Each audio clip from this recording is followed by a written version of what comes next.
See, that you could just go crazy. Follow the current safety guidelines. I know the mask is hot, but you know what's hotter than these masks? Staying healthy. That's pretty fly if you ask me. Let's unite to prevent. For more information, visit unitetoprevent.org. At Social Security, we are always thinking of ways to save you time and make things easier. That's why we created My Social Security. A My Social Security account allows you to access your earnings history and benefits information, request a replacement Social Security card, get a proof of income letter, estimate and apply for benefits, and more. Save time. Go online. Open a My Social Security account at ssa.gov/myaccount. Social Security. Securing today and tomorrow. Produced at U.S. taxpayer expense. You are tuned into WWE AM 1100. The following program is paid for by Influencer 365. The views expressed do not necessarily reflect the views of this station, its management, or the Beasley Media Group.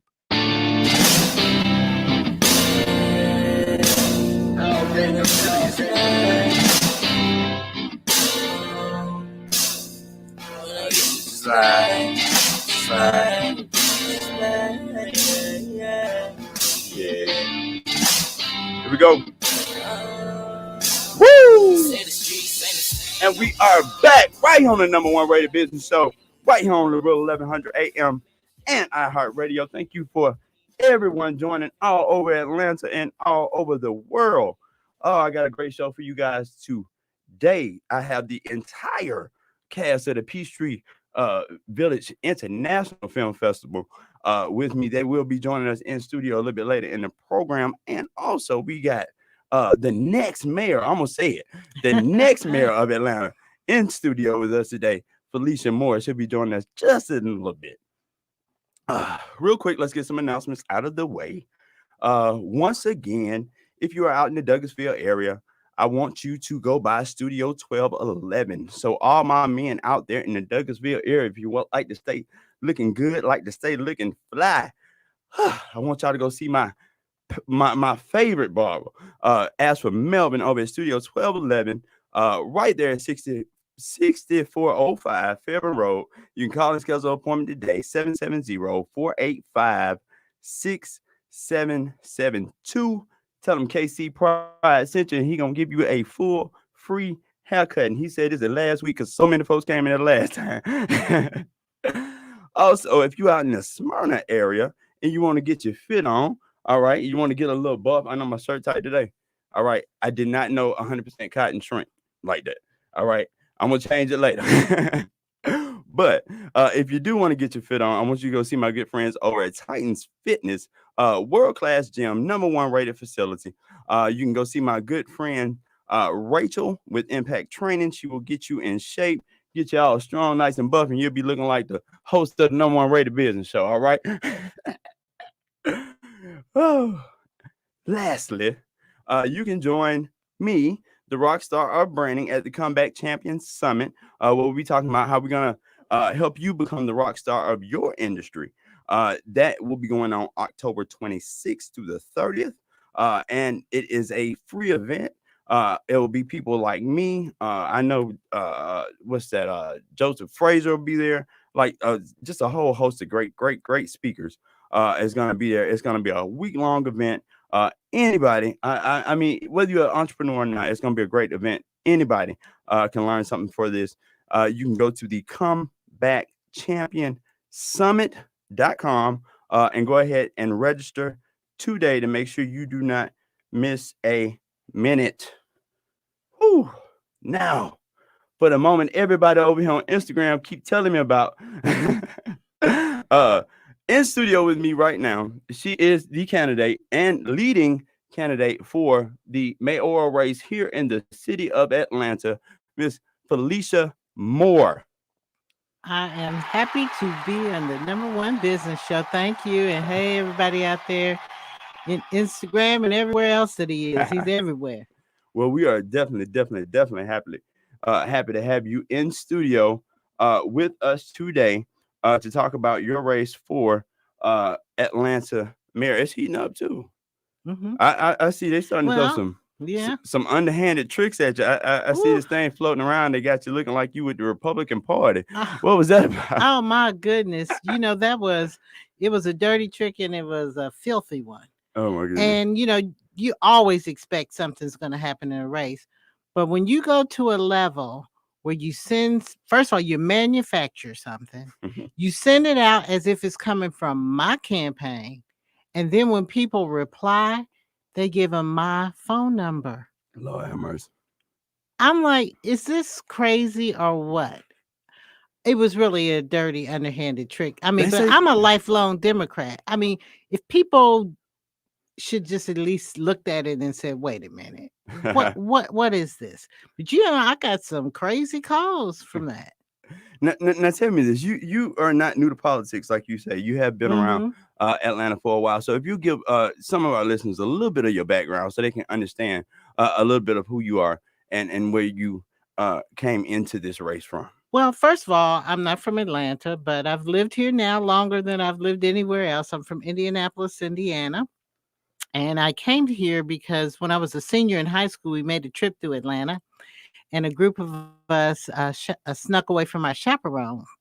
And we went down on Camilton Road in Southwest Atlanta to Cisco's nightclub. Now, if you know that, you're a little older. And I thought I had died and woke up in Black Hollywood. And that was the impression of a lifetime. I knew if I ever moved, I was coming here. And so I made my way here after going to HBCU, Central State University in Wilberforce, Ohio. Went home, worked for a little while. Then I made my way to Atlanta.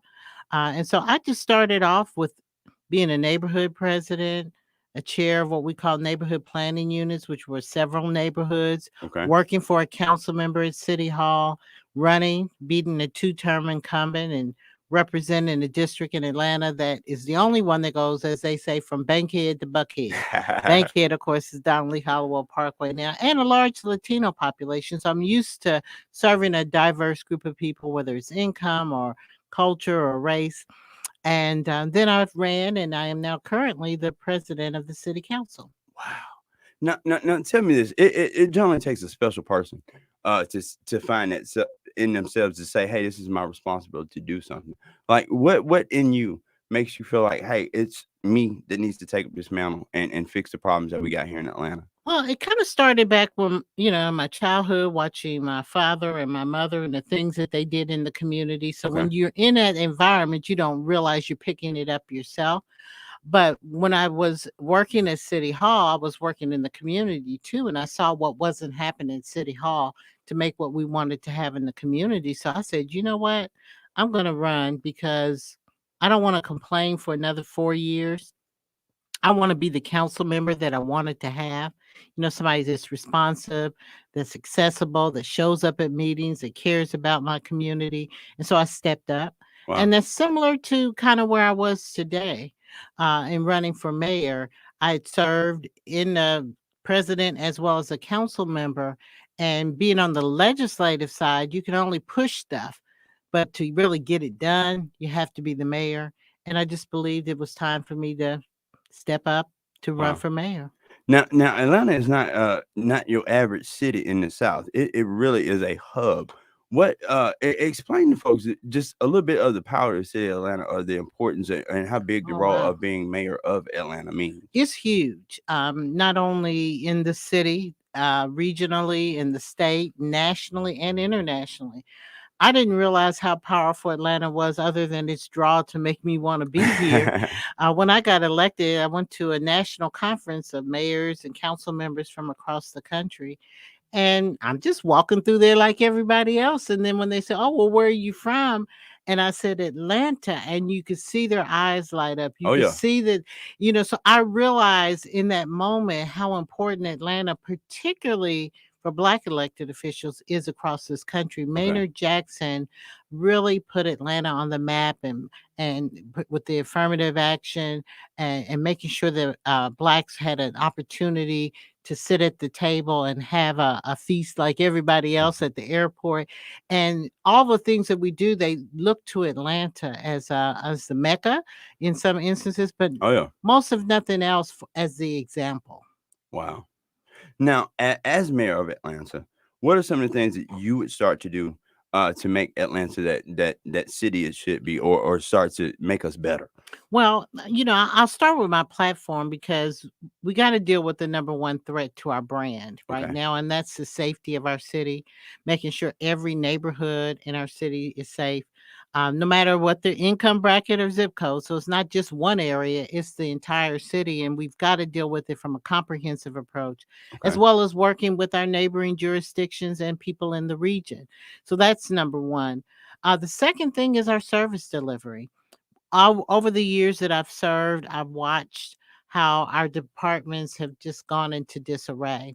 And people pay dearly for the services that we're supposed to provide. And if you've driven around recently downtown and other areas, we're dirty. I mean, the Oh my city is goodness. just filthy. And so we're not looking Y'all our tearing on my car best. too. I ain't gonna And the lie. roads are bad, and the potholes. So there's just maintenance, everyday maintenance needs to be attended to. And it's not the most glamorous thing. We do the big things great, like the stadiums and that kind of Oh yeah. stuff. But most mayors kind of put band-aids on the service delivery. But my legacy will be, I will get in the dirt and Hmm. try to pull out the weeds and make it better. And then the final thing are three things that I really call my principles of service. One, I'm a big advocate for transparency in government, so Okay. people know how their money's being spent, make sure it's being spent wisely and not abused, which it has been. I'm really big on ethics, passed numerous pieces of legislation to try to strengthen our ethics code. I've served with integrity and will continue to serve. And that integrity is important because we got Oh some yeah. tough decisions to make, and people need to trust their leadership. And then accountability, being accountable to the people we serve, doing what we say we're going to do. If we can't do it, let them know why. Hmm. And then, making sure that we hold people accountable. We have a cloud of corruption that's still over City Hall, and we've got to get rid of that. But in order to do that, you got to have a mechanism to hold people accountable. And so I'm so proud as president to author a legislation to get an inspector general and a compliance officer that can in-house hold people accountable. So we don't have to have the feds come in and do that for us, as well as looking at how we award contracts and having somebody, independent eye, watch that so the people don't feel like they have to pay to play to get a contract with the city and do business with the city. Wow. Now that really leads us into a good question, especially on this show. Are you going to be and doing for businesses here in the city? Businesses have really taken a hit under COVID, and then a lot of other restrictions that came right behind it.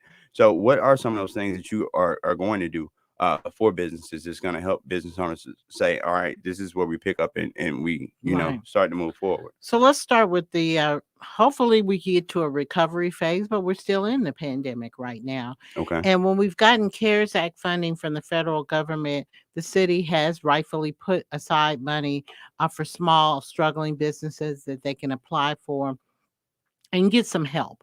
And I want to make sure that when we get our second allocation of that we continue to strengthen that and to Okay. do that. So that's the COVID piece. But beyond that, as president, I had a program I have called Atlanta Business Matters, and it has really helped people. People have come back where we would bring together small, medium-sized businesses and expose them to our corporate community in particular and others who are in need of suppliers. They want to look good. They want to look like they're having a diversified group of people that they're getting their goods and services from. And so, we are educating them on what they need to do, the steps they need to take so that they can participate and get business. Wow. That's one thing. The other thing is a lot of particularly minority businesses have a problem with access to capital. Oh yeah. And I want to work with people. There are many people that are doing it sort of individually on how we can collectively work on getting more access to capital, how we can at the city allow some of our contracts and businesses be smaller so people can bid on them with Okay. their capacity and then be able to build their capacity for larger contracts. I really want to see in our airport sort of a 2.0 from when we started back in the Jackson administration, and making sure that we can get new entrants into the airport.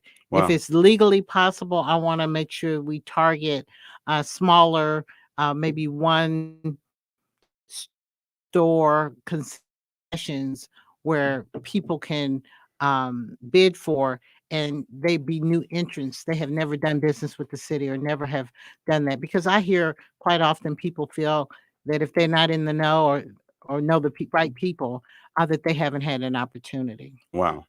Uh, just real quick.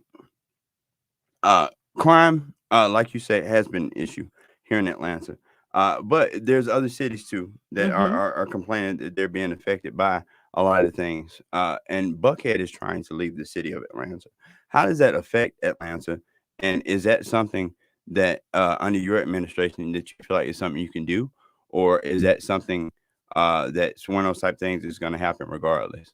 Well, I mean, certainly no one who's a mayor or elected official may be right now where someone is deciding to shoot somebody. Okay. But there are things that you can do. And so it's not just a fatal complete. Okay. Let me start with the city of Buckhead. Their issues primarily revolve around crime, as well as they revolve around the fact that they pay into the city and they don't feel that they're getting the return on their investment. And Okay. if you talk to anyone in any other part of the city, they'll say that. So, as mayor, what I'm going to do on day one is get real busy. One, I'm going to talk with them. There's more to it than the simplistic. We want to leave the city of Atlanta. It has cost associated with it. Okay. They say they want a divorce from the city, and sometimes divorce means you have to pay alimony. So there will be, our bondholders that will be involved that will want to make sure that they still continue to get paid. There will be increase in water bills for them because they're not a part of the city.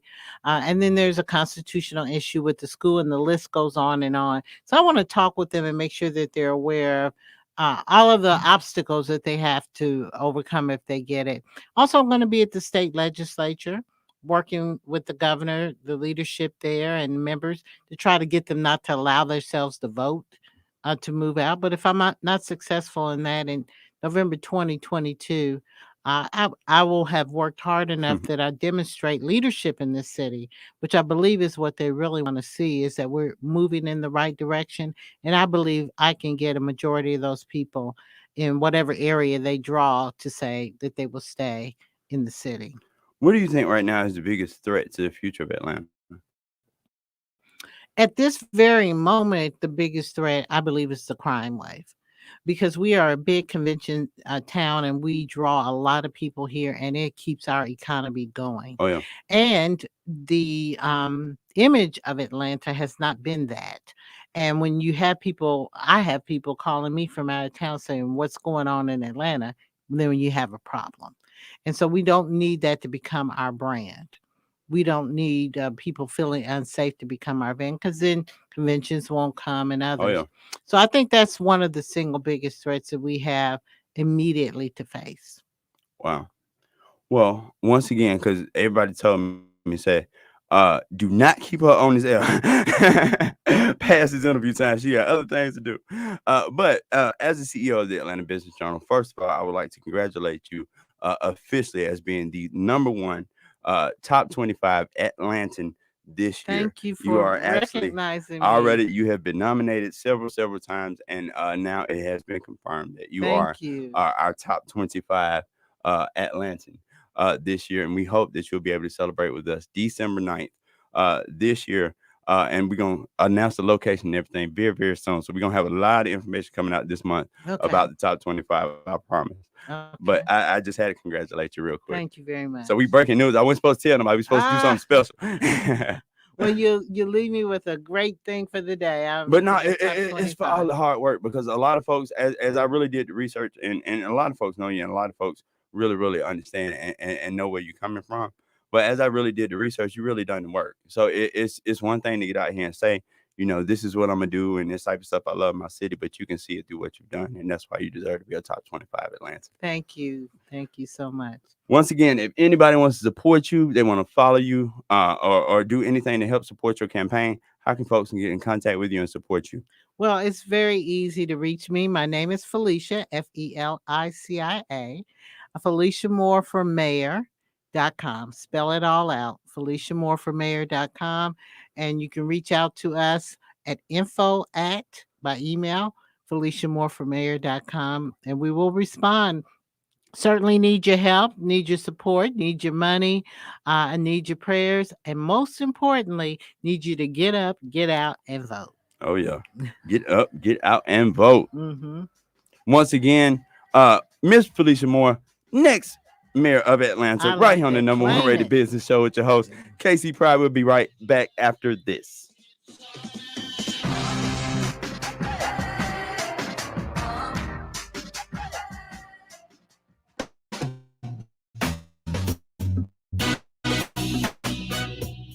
Hi, this is Dr. Williams with Align for Life Wellness. I want to invite you to our new office at 1800 Jonesboro Road in Atlanta. Come in for a consultation, examination, therapy, and x-ray, all for just $100. What? Yes, $100.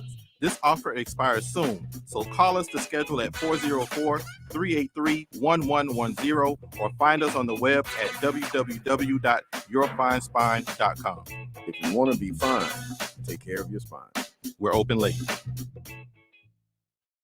For almost 20 years, the Overground Railroad has promoted economic development in the Black community. Now more than ever is the time to come together and join this movement to economic freedom. The Overground Railroad online and print business directory puts you in front of your customers and keeps our dollars in the Black community. It's time. Become a member today. Information at overgroundrr.com. That's overgroundrr.com. Connecting our churches, our businesses, and our community. Join the Overground Railroad today.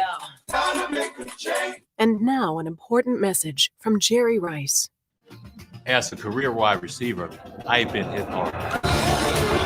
But no training nor practice prepared us for the devastation of COVID-19. I know it hit home for a lot of you, and it has been a challenging year. Thankfully, there is hope. Even with multiple vaccines available, we still have to work together until everyone is safe. If we all continue to do our part, keep practicing the necessary guidelines, we can bring back our small businesses, send our kids back to school safely, and see you all in the stadiums again. No one person ever wins the game alone. It takes teamwork to beat a tough opponent. We all win when we unite to prevent. For more information, visit unitetoprevent.org.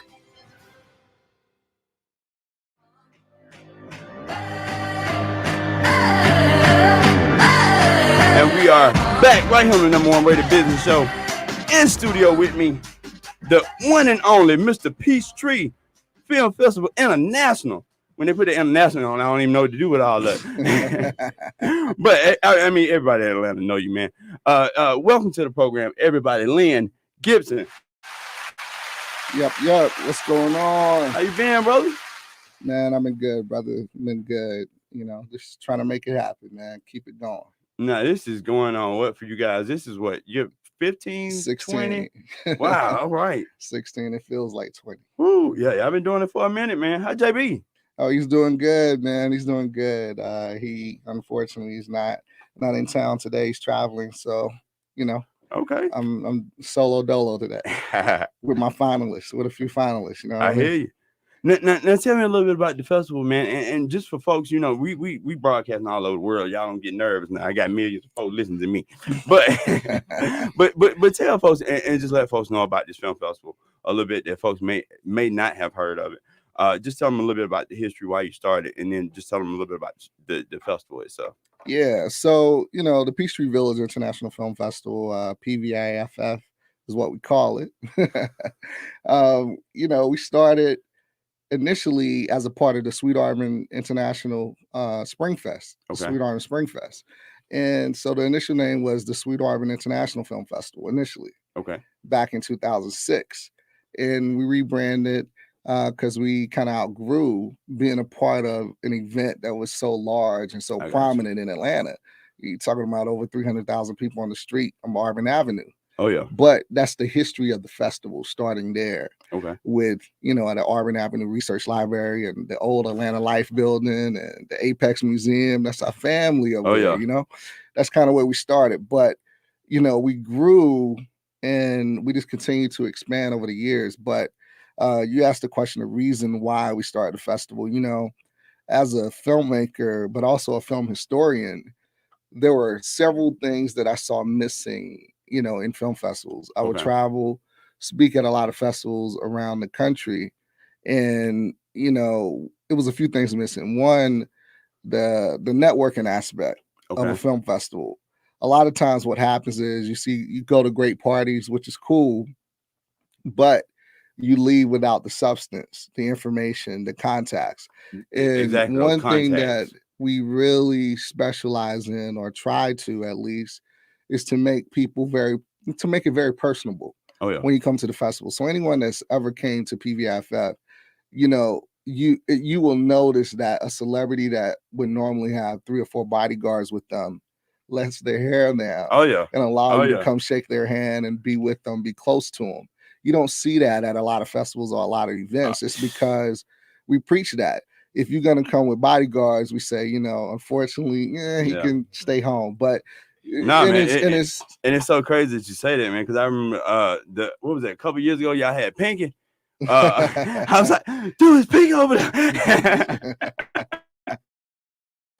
But now y'all have some great folks, man. But like you say, the way that they come, they just it's not they ain't in that star mode. I'm around my peers. I'm around my folks. Absolutely. The goal was to create a festival that was more like a family reunion, right? Where you could come back each year and love on people, love on the community, and continue to grow together.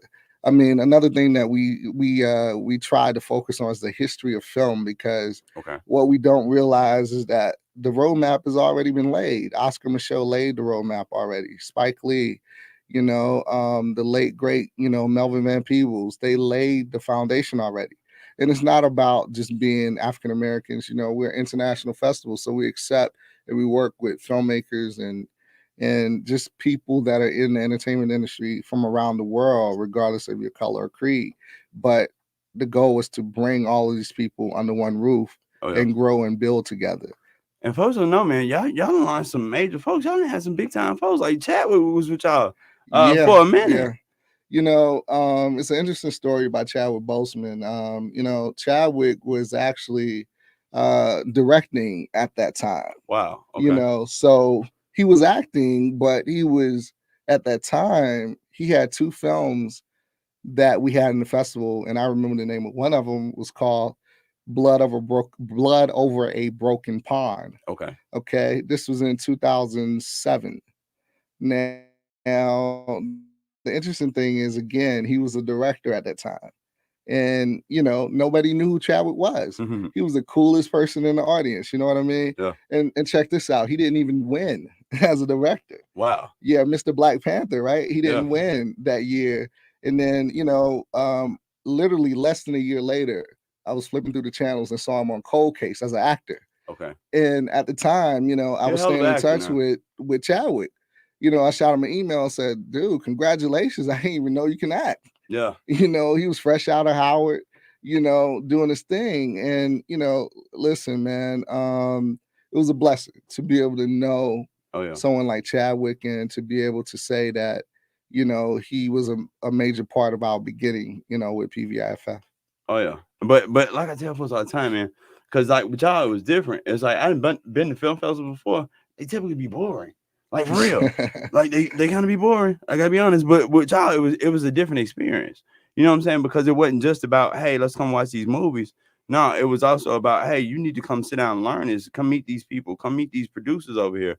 You need to learn about, all right, this is the business side of how you submit your script. And that's the type of stuff. I was like, dude, I'm a marketing person in here learning stuff. Yeah, it was like, Tom Joyner used to say, party with a purpose, right? Oh, yeah. Come have fun, but, have fun with a purpose. So you can leave, you can say I had fun, but guess what? I was introduced to Twinkie Bird, and I'm an actor, and she gave me some nuggets, and now I'm about to go land this top role in this new movie. Oh, yeah. You know, those are the types of things that we want to leave people with, so they can leave the festival and go grow their career. So years later, we can say, you know, that person was at the festival, so we can create or help nurture other Chadwick Bosemans. Now, all of us done grown a little bit over there, because it's funny. All of us go back some years around here in the city of Atlanta. You look new. But, I'm messing with you. But no, we all kind of go back about 10, 15 years. It's like we ain't know each other, but we was all kind of moving in the same circles, like Autumn and everybody. Yeah, absolutely. But y'all have really come up over there. I have too. Now let's don't get it twisted. But nah, y'all really come up over the last, you know, years, man. Like y'all doing some big stuff now, man. Yeah, it's really a testament to the work ethic, man. Okay. You gotta grind, you gotta stay on it, stay at it. Just like anything else, you know. You start a business or you produce a film, you do whatever. Anything that you do is gonna require work. And you know, I tell people, if you don't quit, you stay at it, it'll pay off. But you know, it's not going to pay off if you quit, or if you give up, if you stop, you know, at the moment's notice of, you know, a challenge or an obstacle. Because we obviously, you know, we've had many obstacles over the years, but you know, thank God we're still here, we're still striving, and we're growing. Oh yeah, I seen him have some obstacles firsthand, and he be just as cool. He's like, so this is what we're gonna do. So tell us about this year, man. What you guys? It's a little bit different dynamic this year. So tell us a little bit about this year's festival. Yeah, I mean, obviously, you know, we're in a, you know, still in a pandemic, right? And you know, unfortunately, right? Yeah. So this is our second year going virtual. Okay. You know, we contemplated about canceling the festival last year, and we went virtual. Okay. And we actually had 1.4 million people that came through the festival last year. Okay. Wow. So we said, thank God we didn't cancel it, right? So this year we're doing the same thing. We're coming back virtual. And this year, you know, it's a lot of interesting things we have planned. We have some great people we're honoring this year. We have great films that we're showing. Okay. Great screenplays that are part of the festival. You know, a couple of new things as well. I mean, you know, and we got a couple of surprises, you know. And in terms of honorees, we have Mr. Harry Lennox, you know, from the Blacklist. A lot of people remember him as Dresser from the Five Heartbeats, right? I know him well. We got you know, Mr. Cedric Entertainer. Okay. You know, of course, he did his thing this year, hosting the Emmys. We also have Jessica Parker Kennedy. I'm sorry, I'm thinking of two different people at the same time. Jessica Parker Kennedy. We also have, you know, John Chafin. Okay, now another interesting thing about John was an intern at the festival years ago. Whoa. And he's receiving the Rising Star Award this year. You know, if you're watching BMF, he is the older Big Meech, you know, in the series. You know, he was War in Have and Have Nots in the Tyler Perry series. So he's doing this thing, and he's, you know, growing. So we have a lot of interesting things. But a lot of interesting people you get seen in Atlanta, can't you? Yeah, man. So, you know, we're excited. The festival is obviously October 21st through the 23rd online. You can see everything, experience everything through the website, pviffatl.com. Is there a fee or anything to log on, or is it free for everybody, or we do have free events, okay, but it is a fee, you know, for various things. But it's worth it though. If you're in this acting business, matter of fact, if you're anywhere in film, like for real, if you anywhere around media, videography, all that type of stuff, you really want to be a part of this, because like you're gonna learn stuff, build some connections. Because you never know, you might need a producer one day, or you might need to know some of these folks on TV or how to submit a project, like for real, and it helps to know that. Absolutely. You know, one free event I'll say is our opening night premiere of the movie The Millennial. Khalil Kane, Obo Babatune, Terry Vaughn, Atlanta's Own, Terrell Hill, Atlanta's Own. It's their movie. They're starring in the movie. It's going to be a lot of fun. It's free for everybody. Log on, watch it, hang out, have fun. It's a great movie. Now you got a whole host of folks with you today, but I'll hold you past the break just a little bit, and I'm gonna let you introduce all your folks. I know you say you brought your your winners and all your big time folks with you today. So if you will, just hang with me just for about 5 minutes as we go to break real quick. And then we're gonna come right back, and then we're gonna get into some of these great folks you brought in here today. Okay. All Sounds good. We'll be right back after this.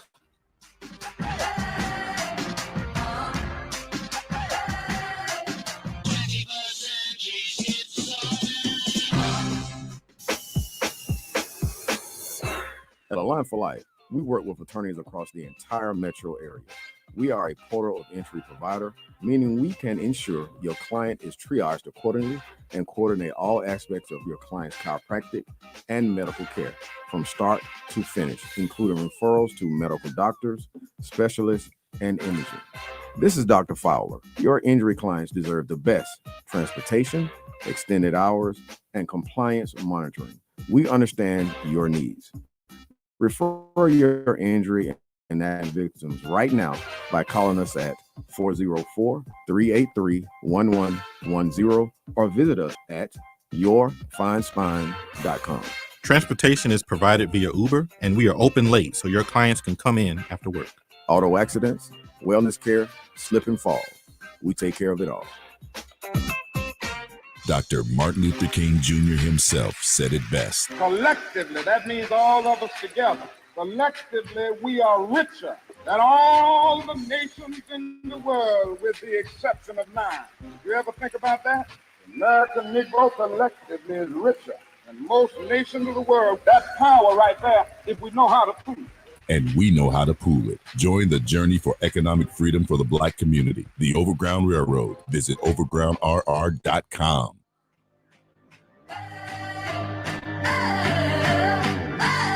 And we are back right here on the number one rated business show. I'm your host once again, KC Pride. Everybody listening to the sound of my voice, please go over to Instagram right now and follow I am KC Pride. That way you can stay tuned in with the number one rated business show and everything else we got going on. Back in studio once again, it is sitting with me today, Mr. Peachtree Village International Film Festival himself, Len Gibson. Thank you so much for staying past the break, and he's got some of his top talented folks with him. I'm gonna let him do some introductions real quick. Absolutely. We got a couple of finalists hanging out with us today. All right. You know, we got our film competition that happens at PVIFF, and we got director Mr. Jerryn Bingham of the short Night Sweats. And then we also have Ms. Britney Harvey, the director of the short The Cleaner. So we're excited to have them both with us this evening or this afternoon, you know, and let's talk about their projects and what we're doing at PVIFF this year. But ladies first.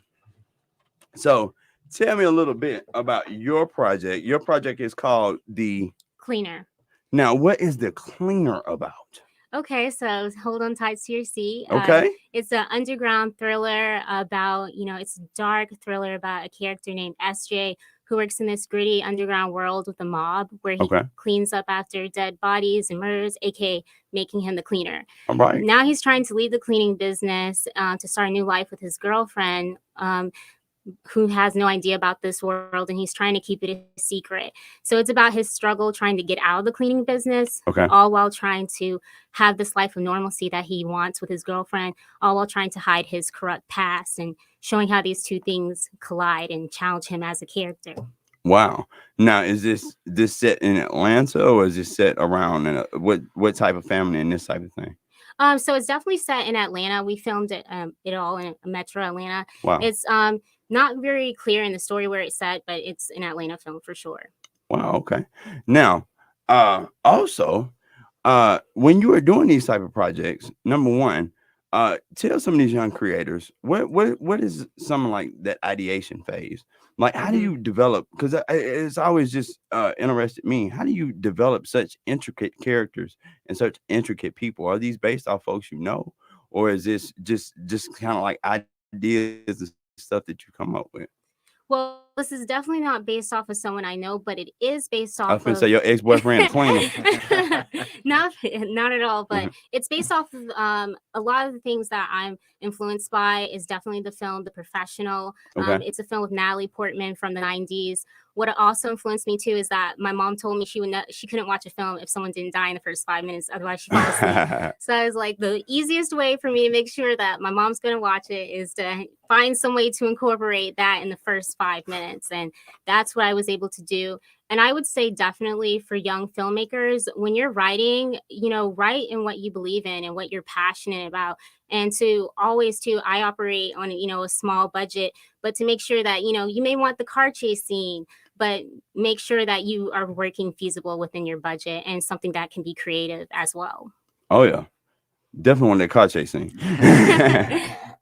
Now, another thing, a lot of times when people are first starting out, money is a big issue when you start talking about trying to do your own stuff and your own projects. What's one of those type things that you do, or how do you look at trying to get these projects funded? Well, for sure. I actually started off filmmaking in college. So I was used to starting on as a no budget filmmaker. So when I moved into starting my own production company, I really focused on making micro budget projects that could encourage other filmmakers in Atlanta that were emerging to be able to tell their stories and ideas. And that's how The Cleaner came through. Okay. It was funded through my production company, and I put a lot of funds towards it as well. And I would definitely say do your research to see what your expenses are going to be and lay out like, okay, this is how much camera is going to cost, actors and crew, because you want to always make sure that you're doing something that you can be passionate about, but not break your wallet either. Okay. That's great stuff. Now you say you own your own production company. Yes. Now through your production company, is that just to produce your own stuff, or do you go after other projects so you guys can have income to do your own stuff? Well, right now, I just started this year. So right now it's just funding my projects. Okay. It's called Pink Paw Productions. All But I right. do hope in the future to be able to work with other filmmakers in their projects as well. All right. Now where you from originally? Atlanta, born and raised. Okay. Where you graduate from? I graduated from Creekside Christian Academy. That's out in McDonough, Georgia. And I went to Mercer University for college in Macon, Georgia. All right then. Oh, Georgia's on. Yes, Georgia Peach all the way. Now, turning to my good friend next to you right here with the fake picture. Trust me, if y'all saw that picture of this dude is huge. Okay, that picture's like probably 2-3 months old. So I'm finna say. But no, tell us a little bit about yourself, your background, and your film. So yeah, my name is Jerryn Bingham. I am a filmmaker I've been in Atlanta for about 10 years now. Okay. But I'm originally from Jackson, Mississippi. All right. My film is called my project is called Night Sweats. It follows a madam who finds her business slowly becoming a human trafficking ring. And so Just sound like something that go on in Mississippi. They do. I wrote it based in Atlanta though. Okay. I really enjoy Atlanta. I don't want to go off in too much of a tangent, but I enjoy the stories and the creativity that Atlanta has to offer. And like with that story is actually my other producer, my co-producer, shout out Jay and Angela Moore. Okay. We kind of came up with this idea probably 2 years ago.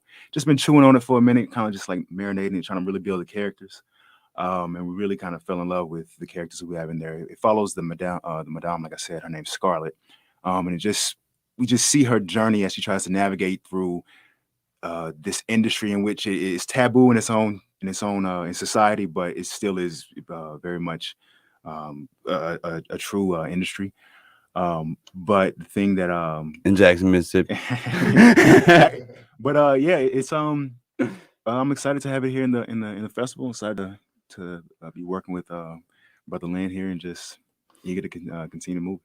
Now, also, man, you said that you're also a director, correct? Yes, sir. So what gives you that calling to want to be a director? Because you always think you want to be in front of the camera, not behind it, and a lot of folks just don't get that. Well, I actually started off as an actor. I've been acting for about 6 years now. Yeah. But the thing was like this project was actually the first project I wrote. And when I was doing my rewrites, I was originally supposed to be in it. But when I was doing my rewrites, I was just kind of like, I'm better suited behind the camera. Okay. And so directing, it was my first time directing, and I enjoyed it because the main thing that I really wanted to do was kind of give the actors the space that they needed, the creativity, the comfort that they needed to be able to perform. And so with me, I look forward to continue like to build myself as a director and as a producer, because I'm very much an actor's producer. I really want to see actors thrive, especially here in Atlanta. I think we have a lot of great talent here that gets overlooked. But yeah, that is ultimately my calling, is just kind of like bringing up other actors across the city. So, wow. So when you sit down and start to approach some of these projects about your lifestyle in Jackson, Mississippi, I'm messing with you, man. No, but when you sit down and start to approach some of these projects, you know, what are some of the things that you look at when you were starting to say, hey, we're gonna need, you know, this, we're gonna need this, we're gonna need this. Like, how do you approach these budgets, and how do you look at the funding for the projects that you want to do? well, for me, it's I write reasonably. You know, like Miss Harvey was saying, I know I can't afford those car chase scenes, and so you kind of just it helps you kind of expand and kind of chew on your creativity, kind of become a little more creative in the rewrite process. And so for me, it's, you know, I don't go too crazy. At the same time, I'm pretty confident in well, I'm blessed to say, I should say, in the investors and the other producers who I've worked with in the past who've been willing to kind of contribute time, energy, resources, money. But just in general, you know, with me, it's about putting the idea out there, really trying to, you know, not overextend myself. Okay. And then, you know what I'm saying, just kind of seeing it through. All right. And pretty confident in myself. So we saw it through, and I'm like I said, I'm just excited about Night Sweats. I'm excited to be in this room. Now, Len, let me throw this one back to you. What are some of the parameters that allow these filmmakers here? Like, what are you guys looking for when y'all have these competitions? What are you looking for in young filmmakers? Well, we look for originality. Okay. That's part of it. The other part is, you know, we not only look for filmmakers that's been doing it for 10, 20 years, right? We look for new budding talent that we can see growth in. Okay. And that's something that we do a little different as well. You know, no knocks to the Tribecas and the Sundances of the world, but you don't necessarily have to, you know, be a Martin Scorsese today, okay, to be a finalist in the festival. But we want to see Spike Lee or Martin Scorsese in you, or Okay. Ava DuVernay in you, to be able to give you that opportunity to showcase. Definitely. And that's the thing. And that's why we use a wide jury in terms of how we select, you know, our films and our screenplays as finalists.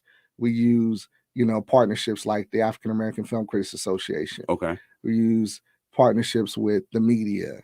We use, you know, the average John Doe, you know, whether he or she is a teacher, and filmmakers as well, right? So we use people from various aspects, not only of the business, but outside of the business, to make a decision in terms of who we choose to be a finalist in the festival. Wow. Now, when you are what kind of level of other filmmakers did you guys have to compete against? Like either one of y'all? Other levels? What do you mean by that? Like other level of films and this type of stuff. Like the competition and this type of stuff. The other type of the other films and just other directors and this type of thing. I would definitely say, like, a lot of times the competition can be just yourself sometimes, because you'll look at all these high budget films and you'll be like, I want the, you know, Christopher Nolan budget of 200 million. I want to have an Arri Alexa, which is a very high tech camera. But then when you see, like, I'm going to do what Britney want can that do, red. or yeah, do what you can do as a filmmaker. So I think that was a lot of the competition, was just seeing like, oh, this person just released this independent film, like, because there's like independent with like $10 million budget, and then there's like independent with like no budget. Yeah. And so I just pulled from what I knew and filmmakers that inspired me, like Ava DuVernay, and how she started off funding her own projects. And so I went into it not seeing it as a competition, but seeing what I could do the best. Wow. Yeah. But that's so important, because like I love you how you said that in the beginning. It's really yourself, and that's what I was trying to get across, because in this creative world, it ain't easy to take something that you made yourself. This is my idea, this is my story and all this type of stuff, and present it to the world. So like you guys are you already winners, like regardless, because it is definitely difficult to do something like that. Jerryn? Oh yeah, I mean, I just piggyback off of that as well. But you know, for me, it's more so like the business side of it. Like Okay. like I said, this is my first time ever. You know, the main thing has been acting for me. Okay. And so like to sit down and this Now, project. you ain't want to act in that movie? I wanted to, man, but it was so many hats. I mean, wearing the producer's hat is it's a juggling act. And for me, the thing that yes, you want those $1 million budget movies, but can you manage those $1 million as a business person? No, that's smart. And so for me, it's just kind of like I can start off at the ground level, start off with these $1,000 projects, build myself up, build up my my expertise, network across. And then eventually start taking those bigger steps to those bigger projects. Okay. Because at the end of the day, you need that confidence in order to like really start to, I guess, bang with the big boys. But nevertheless, yeah, it still is a competition within self. You still have to believe in yourself because I mean, producing Night Sweats, we shot it in 7 days, over 3 consecutive weekends. Wow. And it was you definitely have to push through. It's an experience that I'll always remember. But it's one of those things that it's you have to really believe in yourself in order to really kind of push through. And so yeah, like Miss Britney said, it really is a competition within self. All right. Now, Len, just give us a little advice, because I know you got so many young content creators around you, man. And I mean, movie folks, you got people, TV shows, commercials. I mean, just everything. What can these young content creators do this day and age? Because everybody got a platform, everybody's streaming. You can't get nothing through on YouTube no more. If you can't afford to pay at least $5,000 a month, you ain't getting no views. So it's like, what can young content creators just like these two here, what can they do to get some eyes on their work? Wow. I mean, in terms of getting eyes on your work, the best thing I can tell you is be yourself. Okay. Right? Be yourself, and try to be as original as possible in terms of your content. But beyond that, build a support group. And, I know a lot of people say, well, how do I build a support group? What Okay. do I do? You start day one. All right. Regardless, if you're in high school, college, if you're a senior citizen, whatever, right? There is an opportunity to build a support group. And regardless of what aspect or what part of being a filmmaker or what segment of the business you're in, one of the things I tell a lot of young filmmakers is, work with college students, right? Okay. Regardless. Okay. So if you find, Tim or Tom, right, at AIU or at Clayton State or whatever the university or college is, NYU for that matter, find a budding filmmaker, build a partnership with them because they're going to do more films. They're going to grow. Okay. And when you grow with people like that, you build a community. You build a community. Each person on your team has a relationship with 10 people, 20 people, 100 people. And that's your initial layer of fans. That's your audience. If you put out good work and you start there, it'll grow and it'll continue to expand and grow and grow and grow and build and just learn. The thing is, every filmmaker, every successful filmmaker over the years started somewhere. And learn the history, learn how they build and galvanize an audience and follow that path. But be yourself, be original, do it your way, but utilize the education and the history of those of us that came before us in terms of how they did it. That's some deep advice though, man. Like folks don't understand when folks be telling you about business and everything is about relationships, it really is. Like more than you will ever understand. Like just because I know Len, I got an office when I needed to come to Atlanta for real. He was like, I got you, man. But I'm just saying things like that, man. In business and everything that you're doing, it's like having those friends, having somebody that knows somebody that knows somebody. I mean, it's one of those type of things that you just cannot preach enough to folks. Lastly, man, Peachtree Village International Film Festival again this year. People want to be a part of it. They want to join you guys. They want to learn from you guys. How can people be a part of this? Yeah, just simply go to the website, pviffatl.com, pviffatl.com. And, just go look at all the information there. You can register there. The schedule is there. The list of films are there. The list of screenplays that are part of the table reads are there. So all the information is there. And you can follow us at PVIFF on Instagram, Facebook, all that good stuff. But we're putting out new details, new information every day. But check us out, October 21st through the 23rd. Trust me, it's something for everybody, regardless of your age, regardless of the type of film you like. It's something for everybody. Education, education, education. And if anybody wants to follow you personally, man, if they want to follow the PVIF online, if they want to follow in social media anywhere, how can folks follow you and stay connected? Yeah, so for myself, it's Len, Len _Gipp, GIPP, Len _Gipp, GIPP on Instagram. And it's just Len Gibson on everything else, Len Gibson, GIBSON. And for the festival, it's just PVIFF on everything, PVIFF. And for all my folks down there in Jackson, Mississippi, that want to see the documentary about y'all city, tell them, my good friend, how they can follow you and everything. My Instagram is J_theatrics. That is, and it's J_theatrics on everything. You also can follow my production pages, Maurice_Maxwell_Productions. And it's a young lady said, "Are you single?" Yes or no? I don't know. Is you talking to me? All right. Lastly, how can everybody support your film and find out more and follow your career and everything? Well, I'm 1995, so I don't have social media, which sounds insane. No, she didn't say I'm 1995 up in here. But girl, I'm 1980 something. We ain't even had computers. Definitely check it out at the Peachtree Village International Film Festival. Super excited to be a part and wonderful to be selected. All right. Once again, as always, man, you gotta tell JB to come on, man. Yeah, I know, man. J Bizzle, J Billions, J. I know. I thought y'all was gonna at least have him call in when Athena called me talking about and all this other type of stuff. I'm like, why Lynn they call me herself? I get it though, man. I'll be doing that before now too. Carly first kills of me. But we'll be back.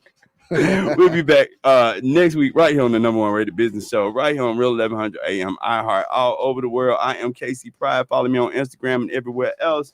And to all my good folks watching on Facebook, LinkedIn, YouTube, and some other folk Facebook page, y'all follow me too. I am Casey Pride right there on Facebook. Stay tuned, and we will be back next week. I need a break, man. I need a day off. I'm sorry.